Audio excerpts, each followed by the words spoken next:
ልጅቷ በአንድ ከፍተኛ ባለጸጋ ቤተሰብ ውስጥ የሞግዚት ስራ ለማግኘት በተዘጋጀ ቃለ መጠይቅ ላይ ተገኘች። የቤቱ ዋና አስተዳዳሪ ሁሉንም እጩዎች የላይኛው ልብሳቸውን ለምርመራ እንዲያወልቁ አዘዛቸው። ይህ ያልተለመደ ጥያቄ ለምን እንደቀረበ ማንም አልተረዳም። ነገር ግን ይህን የተረዳች ልጅቷ ብቻ ነበረች። ይህ የቤተሰቡ የመጀመሪያ የማጣሪያ ፈተና መሆኑን ወዲያውኑ ተገነዘበች። ሳትዘገይ ልብሷን ማውለቅ ጀመረች። ይህን ሲያዩ ሌሎቹም እጩዎች እሷን ተከትለው ልብሳቸውን አወለቁ። ከዚያም የቤተሰቡ አስተዳዳሪ እጩዎችን በሰውነት ንጽህና፣ በአተነፋፈስ ሽታ እና በንቅሳት መኖር መሰረት መመርመር ጀመረች። በዚህም ብዙዎች ተሰናበቱ። ልጅቷ ግን የመጀመሪያ ዙር በተሳካ ሁኔታ አለፈች። ሁለተኛው ዙር በቤተሰቡ ሁለተኛ ወጣት ጌታም የሚመራ ነበረ። ከብዙ እጩዎች መካከል ጥቂቶቹ ብቻ ቀርተው ነበረ። ይህን ያህል ጥብቅ ማጣሪያ ሲያዩ ብዙ ሰዎች ተስፋ ቆርጠው ተመለሱ። ልጅቷ ግን ይህን ስራ ማግኘት የግድ እንደሆነባት ታውቅ ነበረ። ምክንያቱም ገና በልጅነቷ ወላጆቿ ትተዋት ነበር ያደገችው። በታላቅ እህቷ እንክብካቤ ነበረ። በኋላ ግን እህቷ በደረሰባት አደጋ ምክንያት የአእምሮ ህመም ተያዘች። የሕክምና ወጪዋን ለመሸፈን ከፍተኛ ደሞዝ የሚያስገኝ ስራ ማግኘት ለልጅቷ የህይወት ጉዳይ ሆኖ ነበረ። በሁለተኛው ዙር የተገመገመው መልክ፣ ባህሪና ጠባይ ነበረ። አብዛኞቹ እጩዎች ውድ ልብስና ውድ ሜካፕ አድርገው መጥተው ነበረ። ልጅቷ ግን ቀላልና ምቹ ልብስ ብቻ ለብሳ መጣች። ብዙዎቹ ይህን ሲያዩ ተገረሙ።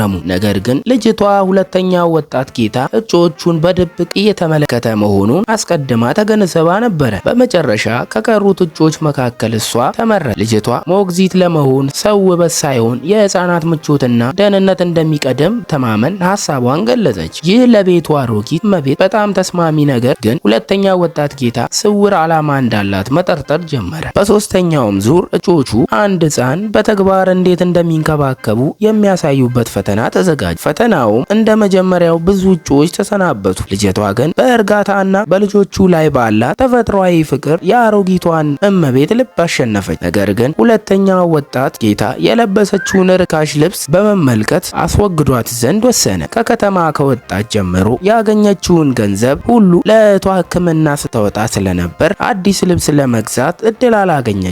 ይህን ለማስረዳት እንኳን እድል አልተሰጣትም። በዚያን ጊዜ የቤቱ ትንሽ ልጅ በድንገት በጣም መሳል ጀመር። ፊቱም ቀለሙን አጣ። ልጅቷ ወዲያውኑ የውጭ ነገር በጉሮሮ እንደተጣበቀ ተረዳች። አንዲት እጩ ልጁን ውሃ እንዲጠጣና ጀርባውን እንዲመታ ሀሳብ አቀረበች። ልጅቷ ግን ይህ ሁኔታ የባሰ ሊያደርገው እንደሚችል አስጠነቀቀች። ነገር ግን ማንም አላመናትም። እሷን ከህፃኑ ለማራቅ ሲሞክሩ ልጅቷ በፍጥነት ገብታ የሄምሊክ ዘዴ ተጠቀመች። በዙሪያው የነበሩ ሰዎች ህፃኑ እየተጎዳ እንደሆነ አሰቡ። ሁለተኛው ወጣት ጌታም እንድትያዝ አዘዘ። ነገር ግን ልጅቷ አልተናደደችም። ሂደቱን ቀጠለች። በመጨረሻ በህፃኑ ጉሮሮ የተጣበቀው ነገር አስወጣች። ለአፍታ ህፃኑ ምላሽ አልሰጠም። ይህም ሁለተኛውን ወጣት ጌታ በጣም አስቆጣው። በዚያን ጊዜ አንድ ዶክተር ደርሶ የተወገደውን ነገር በእርግጥ የህፃኑን የአየር መተንፈሻ የዘጋን እንግዳ ነገር መሆኑን አረጋገጠ። ሆኖም ብዙዎቹ አሁንም በልጅቷ ላይ ጥርጣሬ ነበራቸው። ከጥቂት ጊዜ በኋላ